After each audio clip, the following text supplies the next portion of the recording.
विधान न्यूज।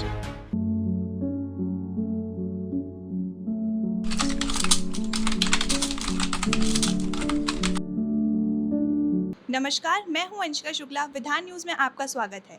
हमारे साथ आज मौजूद हैं One Hand for Happiness NGO की फाउंडर और प्रेसिडेंट किरण सिंह जी। किरण जी, आपका स्वागत है। हम प्लीज़ अपना कुछ इंट्रो दीजिए। Thank you Vidhan News. मैं Kiran Singh, One Hand for Happiness की फाउंडर और president. Thank you Anisa. Thank you. Ma'am, सबसे पहले तो अपने इस एनजीओ के बारे में कुछ बताइए। ये एनजीओ शुरू करना एक इत्तेफाक नहीं था, बिल्कुल सोच समझ के शुरू किया गया था और बहुत सारी चीज़ें ऐसे आंखों के सामने आई थी कि जिससे ज़रूरत महसूस हुई कि इस एनजीओ की स्थापना की जाए और इस दिशा में काम किया जाए। और हम लोगों ने फिर एक एनजीओ रजिस्टर्ड करवाया और रजिस्टर्ड करवा के बहुत सारे बच्चों के साथ काम की हूँ। अभी तक 600 बच्चों के साथ काम कर चुकी हूँ, पहले दिल्ली में, अब ये नोएडा में रन कर रहा है और अभी भी हमारे पास 250 से 300 बच्चे हैं। मैम, जैसे अभी आपके एनजीओ को 5 साल होने वाले हैं, तो बीच में देखिए कोरोना पीरियड भी आया था, तो उस टाइम पे आपको क्या-क्या चैलेंजेस फेस करने पड़े थे? बहुत सारे चैलेंजेस थे। पहले तो जब बच्चों की पढ़ाई नहीं हो पा रही थी, पर ऐसा करिश्मा था कुदरत का कि कोरोना सब जगह था पर झुग्गी-झोपड़ी में नहीं था। ये भी एक बहुत बड़ी बात थी। और जहाँ हमारा कर्म क्षेत्र था, बच्चे निकलते थे, घूमते थे, पर उनको समझाना कि नहीं, आपको बाहर नहीं निकलना है। और फिर बहुत सारे चैलेंज में इसमें ये भी आ रहा था कि उन तक चीज़ें पहुँचाना, जैसे खाने-पीने की चीज़ें हैं, वो मस्ती करें और थोड़ा घर के अंदर रहें, इसलिए कुछ इंडोर गेम टाइप का उनको देना कि जिससे वो एंगेज रहें। और फंड की भी बहुत सारी दिक्कत आ रही थी क्योंकि कोई बाहर नहीं निकलता था, सप्लायर हम तक नहीं पहुँच पाते थे, तो हमें जाना पड़ता था, लेके आना था। बहुत सारे टर्म्स एंड कंडीशन उस टाइम पे थे, तो चैलेंजेस तो बहुत थे, पर कहते हैं ना, जब काम करना शुरू करते हो तो रास्ता बनता जाता है और मंजिल पे आप पहुँचते जाते हो। मैम, जैसे आपका ये एनजीओ है, तो इसमें आप फंड कैसे जनरेट होता है? कैसे बच्चों की पढ़ाई का, लिखाई का, उनके खाने-पीने का, कहाँ से ये सब खर्चा निकलता है? मैं बहुत पहले की नहीं, अभी 2 साल पहले की बात बताती हूँ। जब मैं नोएडा शिफ्ट हुई थी, तो बिल्कुल अकेली थी और अकेले ही अपने सपनों के साथ चलना शुरू की थी कि मुझे इन बच्चों के साथ काम करना है। और शुरू में तो सारा कुछ अपने पास से ही होता रहा था। अभी बहुत टाइम पहले तक भी मैं अपने पॉकेट से ही करती थी, पर अब कुछ लोग मेरे साथ जुड़ गए हैं और धीरे-धीरे हमारा काफ़िला बड़ा होता जा रहा है और लोग जुड़ते जा रहे हैं। फंडिंग भी होने लगी है थोड़ी बहुत, पर्सनल फंडिंग ही है, कोई अभी कॉर्पोरेट फंडिंग या सीएसआर फंड हमारे पास नहीं आ रहा है। पर मैं चाहती हूँ कि बहुत सारे लोग जुड़ें और इन बच्चों के साथ बहुत अच्छा-अच्छा काम करें हम लोग और ऐसे ही आगे बढ़ते रहें। जी, बिल्कुल, और लोग आपके साथ जुड़ेंगे और ये सफ़र ऐसे ही बढ़ता जाएगा। मैम, अपनी कुछ टीम के बारे में बताइए कि कौन-कौन लोग हैं उसमें? और कैसे, मतलब कितने लोग आपके साथ काम कर रहे हैं बच्चों के फ्यूचर को अच्छा करने के लिए?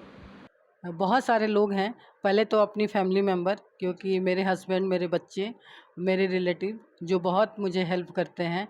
और इसमें टाइम का कुछ बाउंडेशन नहीं होता है कि आप कितने टाइम पे, एक बार आप फील्ड में निकलते हो तो बहुत सारा टाइम लग जाता है। इसमें बच्चे बहुत सपोर्ट करते हैं, हस्बैंड भी बहुत सपोर्ट करते हैं।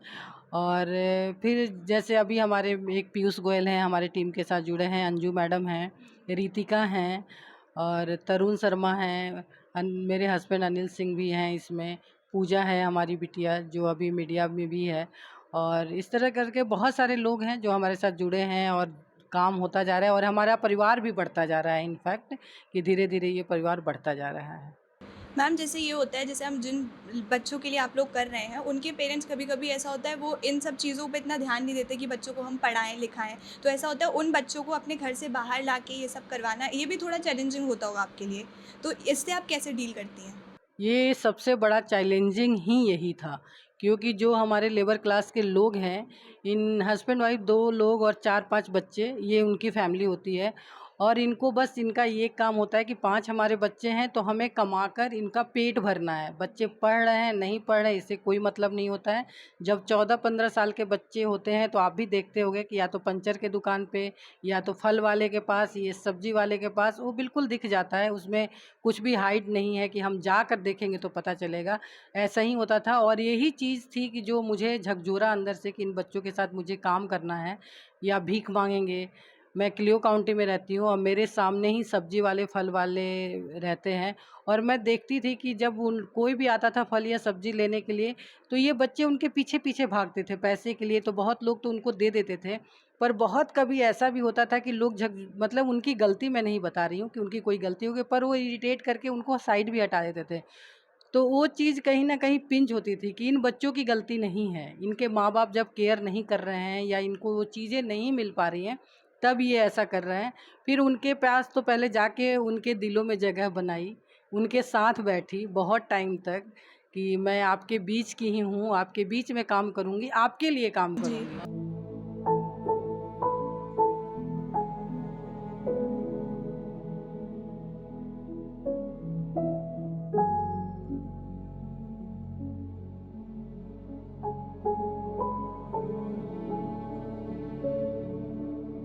और ऐसे ही चलता रहा, फिर उनको धीरे-धीरे लगा कि मैडम आ रही हैं और हमसे कुछ लेती भी नहीं हैं, बच्चों को एक जगह बैठा रही हैं। फिर धीरे-धीरे उनको लगा कि चलो मैडम हमारे लिए काम कर रही हैं, फिर पैसे भी नहीं लेती हैं, बच्चों को खाने-पिलाने की भी चीज़ देती हैं, जैसे हमारा फ्राइडे फन डे होता है। तो धीरे-धीरे ऐसे कर के विश्वास उनका बढ़ता गया कि चलो मैडम हमारे लिए आ रही हैं। तो पहले बच्चों के लिए, फिर औरतों के लिए, महिलाओं के लिए, लड़कियों के लिए हम लोग काम करना शुरू किए। तो मतलब आपने ज़मीनी स्तर पे काम करा, आप उनसे जुड़ी, उनके साथ कनेक्ट किया, फिर धीरे-धीरे तो अब आपके पास आपके एनजीओ में कितने बच्चे हैं? हमारे पास अभी 300 बच्चे हैं। 250 से 300 बच्चे तो हैं रजिस्टर्ड। तो मैम आपको इन सब चीज़ों का इम्पैक्ट क्या दिखता है? मैं बहुत खुश हूँ। मैं इस सफ़र से बहुत ही ज़्यादा खुश हूँ कि मेरे पास जब बच्चे आए थे तो 4 साल से 14 साल तक के बच्चे सेम पेज पे थे। उनको कुछ नहीं, 4 साल वाले को नहीं आता था तो समझ में आता था, पर 14 साल वाले को भी कुछ नहीं समझ में आता था, ये बातें थोड़ी-सी डाइजेस्ट नहीं होती थी। तो काम करना शुरू की, अब 2 साल में इतना मेहनत किया, पूरा टीम वर्क है, मेरा अकेले का कुछ भी नहीं है, टीम वर्क है। और जब हम लोगों ने इतना मेहनत किया उसके बाद अब 14 साल वाले बच्चे हमारे चौथे क्लास के लेवल में आ गए हैं और 4 साल वाले बच्चे भी अपने जिस क्लास में हैं, 6 साल के अब हो गए हैं वो, और जो 4 साल वाले आ रहे हैं, वो भी 10 दिन के अंदर ही अपना रंग बदल देते हैं, कपड़े बदल देते हैं। हमारी अंजू मैडम है, जो हम लोग उनको कहते हैं कि ये बिल्कुल बच्चों को चेंज करने वाली मशीन है। अगर 10 दिन भी हमारे एनजीओ में आते हैं, तो बच्चे अलग ही निखरे हुए नज़र आते हैं। और मैं सबसे रिक्वेस्ट कर रही हूँ, आपके विधान न्यूज़ के माध्यम से, कि जहाँ तक भी आवाज़ जाए, लोग हमारे से जुड़ें। और ये बच्चे ना मेरे हैं, ना आपके हैं, पर ये जिसके भी बच्चे हैं, हमारे समाज की ये ज़िम्मेवारी है कि इन बच्चों के साथ खड़े हों और ये हमारे बच्चों से पीछे ना रहे।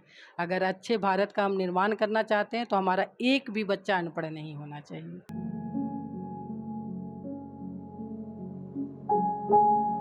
जी, मैं आशा करती हूँ हमारे इस चैनल के माध्यम से लोग आपसे ज़रूर जुड़ेंगे।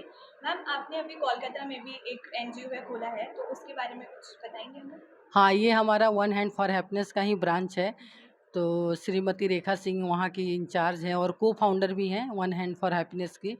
तो उन्होंने शुरू किया था 1 साल पहले और अभी उन्होंने इतना अच्छा काम किया, और जब ये हम लोगों ने आज उद्घाटन किया 2-4 दिन पहले, तो इतनी अच्छी चीज़ें उभर के आई कि जो लड़कियां घर में जो सपने भी देखने के को अलाउ नहीं करते थे उनके माँ-बाप, कि आप सपना भी देख सकती हो, कि आप कुछ कर सकती हो, उनके साथ उन्होंने बिल्कुल उनके भी दिल में जगह बना के और काम करना शुरू किया।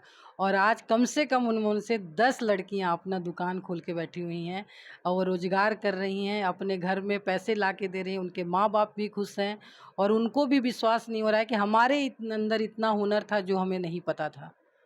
तो ये संस्था सचमुच बहुत अच्छा काम कर रही है और हम सोचते हैं, उम्मीद करते हैं कि हम ऐसे ही काम करते रहेंगे, बिल्कुल ऑनेस्टी से और ग्राउंड लेवल पे। मैं